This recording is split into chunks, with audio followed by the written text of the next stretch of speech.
자유한국당이 오늘 대규모 규탄 집회를 열어 조혜주 중앙선거관리위원 임명 처리를 촉구했고 민주당은 정치 공세를 중단하라며 맞받았습니다.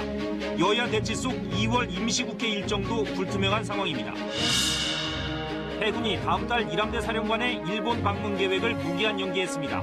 일본은 자위대 후위함의 부산 입항 취소를 검토하는 등 초계기 갈등 여파로 한일 군사교류가 얼어붙는 분위기입니다. 해안화력발전소에서 일하다 숨진 김용균 씨의 49제와 범국민 추모제가 서울 광화문 광장에서 열렸습니다. 너무도 처참하게 생을 마감한 아들을 생각하면 내 가슴에 맺힌 한은 어찌다 말로 표현하게 할 수 있겠습니까? 유족과 동료들은 진상규명과 책임자 처벌, 비정규직의 정규직화를 촉구했습니다. 브라질의 광산댐 붕괴로 인한 실종자가 400여 명에 이르는 등 희생자 수가 늘고 있습니다.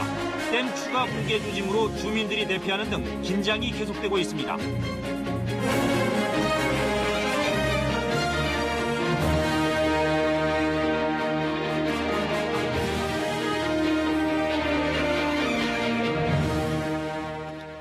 여러분 안녕하십니까? 일요일 밤 KBS 9시 뉴스입니다.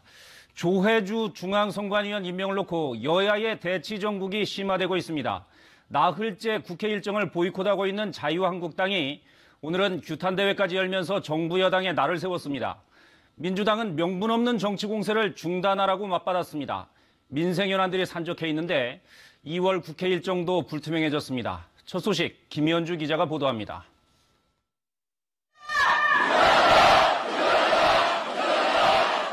지도부와 당원 2천여 명이 모인 규탄대회에서 자유한국당은 정부 여당을 향한 공세 수위를 높였습니다. 정부의 어떤 얼굴이 어떤 모습인지 보이십니까? 반쪽은 오만, 반쪽은 겁먹은 두려움입니다. 한국당은 조혜주 중앙선관위원 임명 철회를 요구하며 그때까지 국회 일정을 보이콧하겠다는 방침을 거듭 밝혔습니다. 또 조 의원 문제 외에도 청와대 특감반 민간인 사찰 의혹과 손혜원 의원의 투기 의혹 등에 대해서도 국정조사와 특검을 요구했습니다. 이에 대해 지난 대선에서 문재인 캠프 총괄특보단장을 지낸 더불어민주당 민병두 의원은 조 의원을 본 적도 없고 특보로 임명한 기억도 없다고 밝혔습니다. 민주당은 또 한국당이 명분 없는 보이콧 정치를 중단해야 한다며 조속한 국회 복귀를 촉구했습니다. 나경원 원내대표가 주인공이자 감독으로 진두지휘한 가짜 단식투쟁과 명분 없는 장애투쟁의 막장 드라마는 최저의 시청률로 바른미래당은 국회 파행의 책임이 거대 양당 모두에게 있다 비판했고 민주평화당과 정의당은 한국당이 선거제 개혁 논의를 피하기 위한 꼼수를 쓰고 있다며 국회 정상화를 촉구했습니다. 국회에는 이른바 임세원법과 유치원 3법 등 처리해야 할 민생 입법이 줄줄이 쌓여 있습니다. 짝수달인 2월엔 자동으로 임시국회가 소집되지만 의사 일정은 여야가 합의해야 정해집니다. 설 연휴와 국회 방미 일정을 빼면 남는 기간은 사실상 2주 정도. 하지만 여야 대치가 장기화될 조짐을 보이면서 빈손 국회가 되는 것 아니냐는 우려도 나오고 있습니다.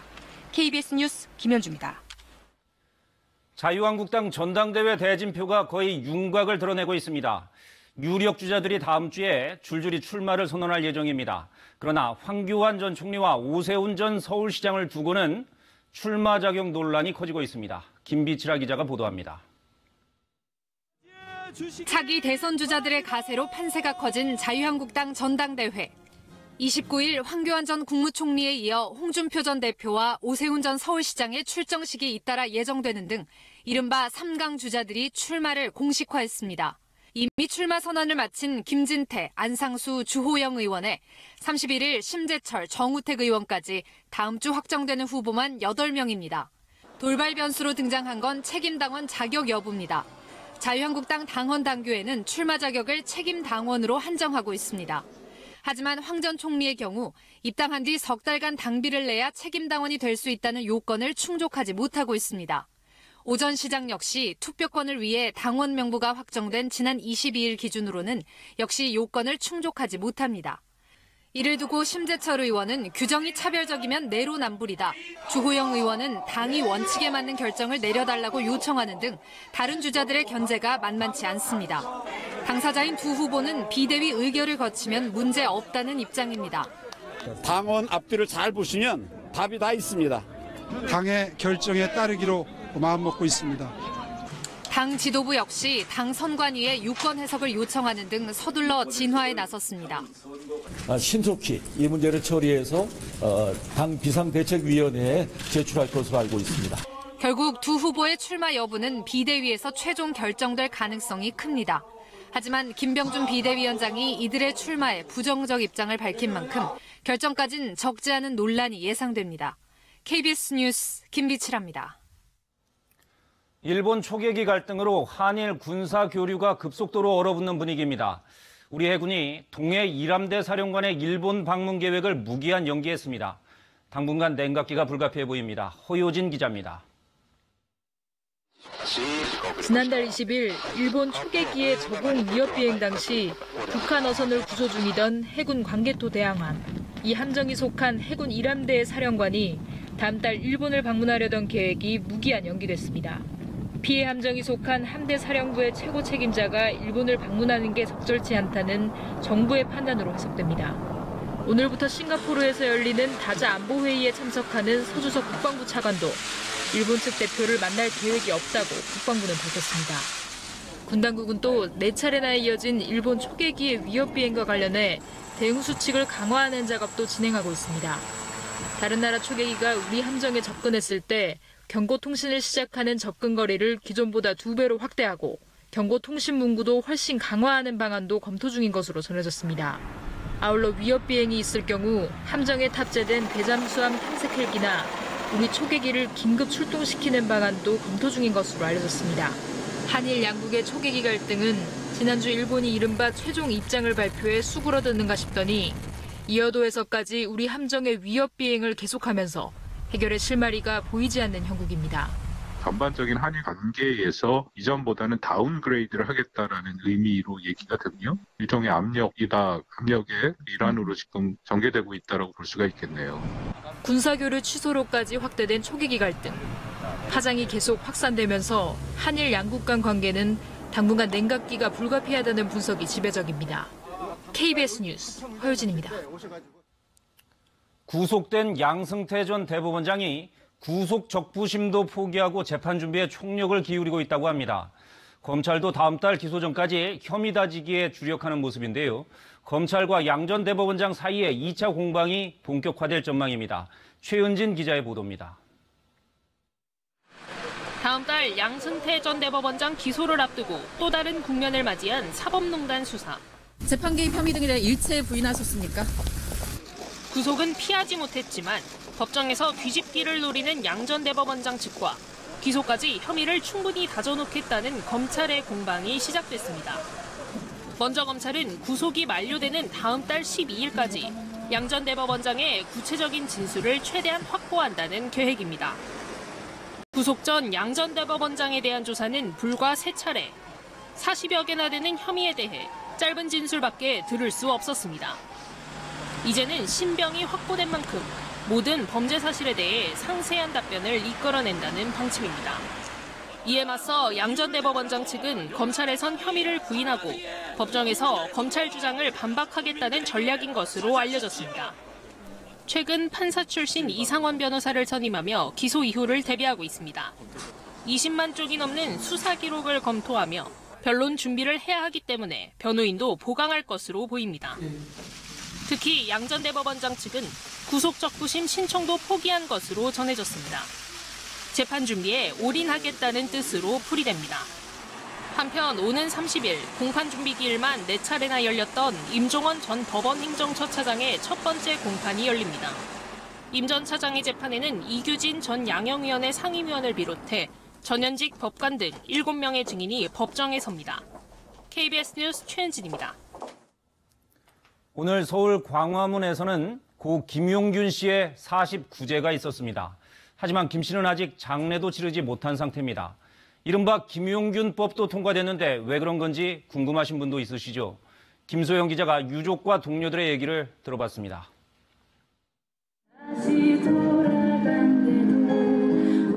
고 김용균 씨의 시신이 안치된 서울대병원. 발전소에서 함께 일했던 동료들이 거리로 나섭니다. 마스크에 작업복, 일하던 모습 그대로 내가 김용균이라고 외칩니다. 대박! 진상을 규명하라. 동료들이 도착한 광화문에서는 김용균 씨의 사식구제가 열렸습니다. 25 아들을 먼저 보낸 어머니. 아직 장례도 치르지 않았습니다. 너무도 처참하게 생을 마감한 아들을 생각하면 내 가슴에 맺힌 한은 어찌다 말로 표현하게 할 수 있겠습니까? 가족과 동료들은 근본적인 해결책이 나와야 장례도 치를 수 있다는 입장입니다. 개정된 산업안전보건법, 이른바 김용균법에서 정작 발전소 노동자들은 외주화 금지 대상에서 빠졌습니다. 아주 제한적인 업종들로 축소되어 있기 때문에 실효성이 실제로 없는 김용균법이라고 할 수 있습니다. 이들은 또 사고 진상규명과 책임자 처벌, 정규직 전환은 분리할 수 없는 요구라고 주장합니다. 그러면서 정부가 다가오는 설까지 이 같은 핵심 요구를 이행하고 장례를 치를 수 있게 해달라고 촉구했습니다. 바로 발전에너지 부문에서 일하고 있는 비정규직 노동자들의 정규직 탄원 지금 즉시 시작되어야 합니다. 오늘 추모제에는 전국에서 모인 발전소 노동자와 시민 등 1,500여 명이 참석해 고인의 넋을 위로했습니다. KBS 뉴스 김소영입니다. 올해 가계부채가 급격히 악화될 수 있다는 전망이 나왔습니다. 세입자가 보증금을 떼이는 이른바 깡통 전세에 대한 우려도 큰데요. 금융당국은 가계부채 위험을 줄이기 위해 대출 문턱을 더 높인다는 계획입니다. 보도에 신선민 기자입니다. 우리 경제의 뇌관으로 꼽히는 1,500조 원의 가계부채. 한국의 GDP 대비 가계부채 비율은 97.5%로 60%대인 OECD 평균보다 크게 높은 수준입니다. 최근 몇 년간 가계빚 증가세가 주춤해지고는 있지만 전세 대출만 따로 보면 지난 1년 새 대출액이 38%나 급증했습니다. 최종구 금융위원장은 금리 인상 등 시장 여건의 변화에 따라 앞으로 가계부채 건전성이 급격히 취약해질 수 있다고 경고했습니다. 전세 가격이 하락하면서 세입자가 보증금을 떼이는 이른바 깡통 전세도 우려했습니다. 국지적인 수급 불일치 등으로 전세가가 하락하고 임대인이 보증금을 제때 반환하지 못할 수도 있는 위험에 대비해야 할 것입니다.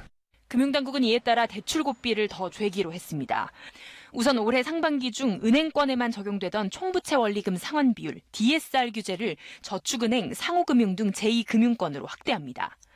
은행이 가계대출을 할 땐 추가로 자본을 적립하도록 규제를 강화하기로 했습니다. 금리 상승세를 감안해 주택담보대출 기준금리는 기존보다 0.27%포인트 내립니다. 이렇게 되면 최대 1조 원까지 이자 부담이 줄어든다는 게 금융당국의 분석입니다.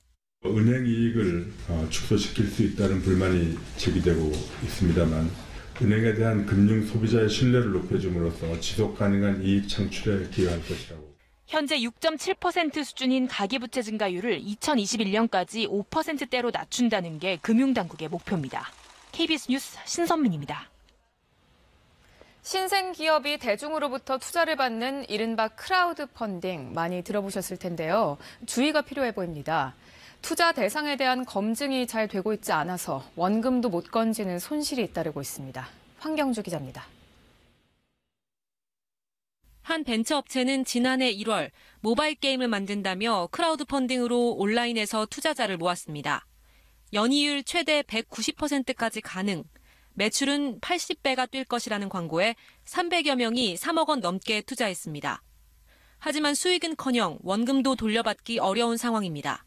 1년 안에 채무 불이행은 안 되겠지라고 생각을 한 거죠. 기업들이 제시한 수치들이 가능한 수치인가 이런 거에 대한 점검이 좀 미비하지 않았나. 크라우드 펀딩은 보통 신생 벤처기업이 대중으로부터 투자금을 모으는 걸 말하는데 문제는 일반인들이 잘 모르고 투자한다는 겁니다. 투자 대상인 기업이나 사업의 검증이 제대로 되고 있지 않기 때문입니다. 투자를 연결해주는 중개업체가 있지만 수수료를 받다 보니 평가는 비교적 느슨합니다. 투자금을 모을 때 내세우는 수익률도 모두 업체 마음대로입니다. 재무 상태라던가 기업 가치나 심사를 거친 것들이 대목 보인다고 일단 보시면 될 것 같아요. 예상 수익률이라던가 분석들을 이제 그 해당 메이커가 직접 하게 되어 있고요. 이러다 보니 투자 손실도 잇따르고 있습니다. 지난해 4월 기준으로 투자 만기된 펀딩 55건 가운데 17건이 원금을 다 못 돌려줬고 4건은 전액 손실이 났습니다. 이런 부실률 정보는 투자자에게 공개도 되지 않고 있습니다. 너무 초기에 그렇게 하면 오히려 투자자에게 되게 이상한 정보를 줄 수도 있는 부분은 분명히 있어요. 정부가 투자 한도와 업종을 확대하면서 크라우드 펀딩의 연간 투자 규모는 지난해 317억 원으로 3년 새 2배가 커졌습니다. KBS 뉴스 황경주입니다. 브라질의 광산댐 붕괴 사고 어제도 전해드렸습니다만 KBS 취재진이 현장에 가보니 추가 붕괴 우려 때문에 주민들이 긴급 대피하는 등 여전히 긴장감이 높은 상태였습니다. 현재까지 확인된 사망자는 30여 명이고 실종자가 당초 알려진 400명을 넘어서 600명까지 늘어날 것이라는 관측이 나오고 있습니다. 브라질 사고 현장에서 이재환 특파원입니다. 광산 폐기물을 저장하던 댐 3개가 붕괴되면서 진흙더미가 휩쓸어버린 마을 브루마징유. 일부가 몰아졌던 댐 한 곳이 추가로 붕괴될 조짐이 보이자 주민들을 긴급 대피시킵니다. Mas pode ser que daqui a 1 minuto e meio ela rompa. E se ela romper lá em cima lá, essa água vai onde que a gente está aqui, vai inundar tudo. Isso aqui a água está passando que é 5 vezes maior, vocês não têm ideia. Vocês viram aqui o que é? 이튿날인 오늘 새벽에도 붕괴 경보가 울려 뜬 눈으로 밤을 샌 나머지 주민들도 서둘러 피했습니다. A única notícia que a gente tem é que a barragem rompeu. Dá para romper. Dá para romper e que pra gente sair das casas, que o rio vai encher, porque a barragem lá agora é de água, entendeu? 댐이 또 붕괴된다는 소식에 소방대원들은 이처럼 강 주변에 사는 주민들을 모두 대피시켰습니다. 진흙에 몸이 반쯤 묻힌 여성. 소방대원이 밧줄로 힘겹게 끌어냅니다. 하지만 쉴 새 없이 쏟아져 내리는 진흙더미에 생존자 수색이 쉽지 않습니다. Lama, dejetos, cobrem aproximadamente 30 metros. Restaurante, onde funcionários. 지금까지 확인된 사망자는 30여 명. 하지만 당초 300명 수준이던 실종자는 지금은 500에서 600명에 달할 것으로 관측되고 있습니다. A gente não tem notícia de nada, a gente não sabe nada. A gente não sabe nada. 더욱이 쏟아져 내린 토사에 광산 폐기물과 중금속이 섞여 있어 식수염 오염 등 환경 피해도 심각할 것으로 보입니다. 브라질 브루마징유에서 KBS 뉴스 이재환입니다. 인공지능이 공장을 관리하고 운전자 없는 택시가 거리를 달리는 4차 산업혁명 시대, 효율성과 편리성은 높아지겠지만 근로자 입장에선 일자리가 사라지지 않을까 걱정할 수밖에 없겠죠. 어떤 대안이 있을까요? 이재희 기자가 취재했습니다. 택시기사들의 대규모 카풀 반대 시위. 핵심은 일자리. 카풀이 택시 시장을 잠식하면 기사들이 실직자가 될 거란 주장입니다. 실제 4차 산업혁명이 가속화되면 도소매업과 운수업에선 일자리 34만 개가 사라질 것이란 전망입니다. 반면 인공지능이나 가상 증강현실 같은 분야에서 앞으로 3년간 3만 명 정도가 부족할 것으로 보입니다. 이러다 보니 사내 교육을 통해 관련 전문 인력을 확보하려는 회사도 늘고 있습니다. 빠르게 발전하고 있는 게 이제 클라우드 비즈니스인데 실제로 학교가 실제로 산업의 속도를 못 따라가고 있거든요. 저희들의 그 클라우드에 대한 노하우를 이제 그러한 신입 사원들에게 교육을 시키고 산업적 변화에 발맞춘 재교육 프로그램에 대한 요구도 커지고 있습니다.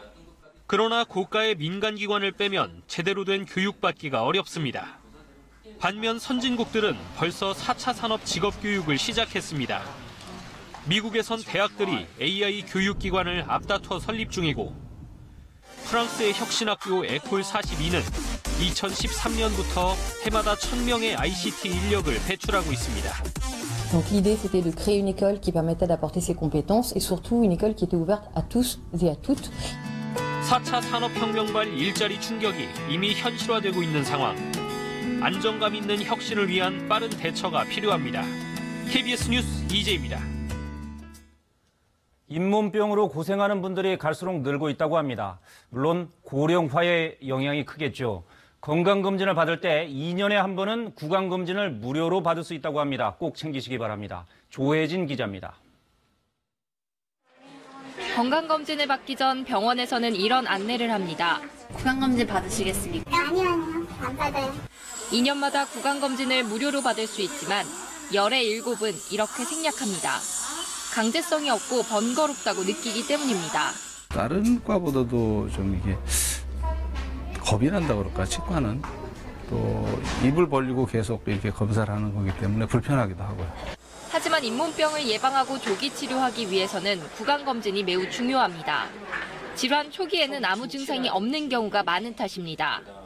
게다가 치주염이 진행돼 잇몸뼈가 녹아도 잇몸에 가려 육안 확인이 어렵습니다.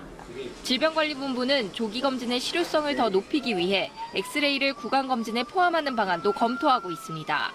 구강검진을 제대로 하기 위해서는 최소한은 파노라마 사진이라도 찍어서 그 사람의 전체적인 그 치아 주변, 그다음에 탁관절까지 관찰할 수 있는 정도는. 잇몸병으로 병원을 찾는 사람은 계속 늘고 있습니다. 진료비도 3년 새 36% 증가했습니다. 잇몸병은 치아를 잃는 가장 큰 원인입니다. 처음엔 시리고 잇몸에서 피가 나는 정도지만 진행되면 잇몸뼈가 녹아 결국 이가 빠지게 됩니다. 나이가 들수록 잇몸병이 늘어나는 만큼 40살이 넘으면 반드시 구강검진을 받아야 합니다. KBS 뉴스 조혜진입니다.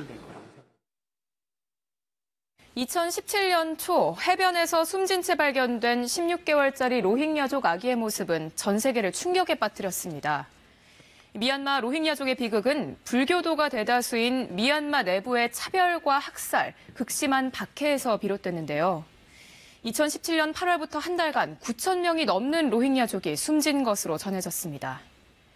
박해를 피해 목숨을 건 탈출 행렬이 이어졌고 이웃국가 방글라데시에는 국경을 넘어온 100만여 명의 로힝야족이 난민촌을 꾸려 살고 있습니다. 고향으로 돌아갈 희망조차 포기한 채 고된 삶을 이어가고 있는 이들을 한국 방송사로서는 처음으로 KBS 취재진이 만났습니다. 유석조 특파원입니다. 방글라데시 최고 휴양지 콕스바자르. 이 해변에서 차로 불과 1시간 거리에 로힝야 난민촌이 있습니다. 여의도 1.7배 정도인 14제곱킬로미터 면적에 거주하는 난민 수는 100만 명이 넘습니다. 벌집처럼 빽빽하게 들어찬 움막집 안은 비좁고 어두컴컴합니다. 미얀마 군이 마을을 불태워 남편을 잃고 만삭의 몸으로 탈출해 이곳에 온 카튼 씨.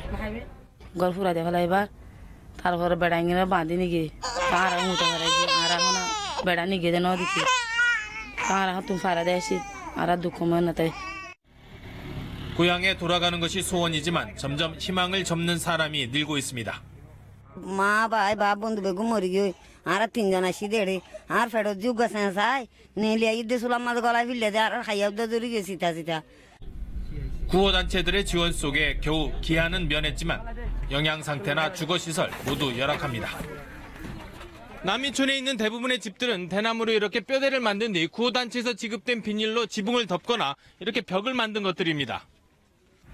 이미 수용 한계를 넘어섰고 전염성 질병도 끊이지 않습니다. They are living in the crowded area, so they are suffering a lot of communicable and non-communicable disease. Mostly actually respiratory tract infection and skin disease. 하루 평균 60명씩 새 생명이 태어나다 보니 어딜 가나 어린이들이 많습니다. 때를 지어 벽을 감고 빈 공간만 있으면 축구를 하며 뛰놉니다.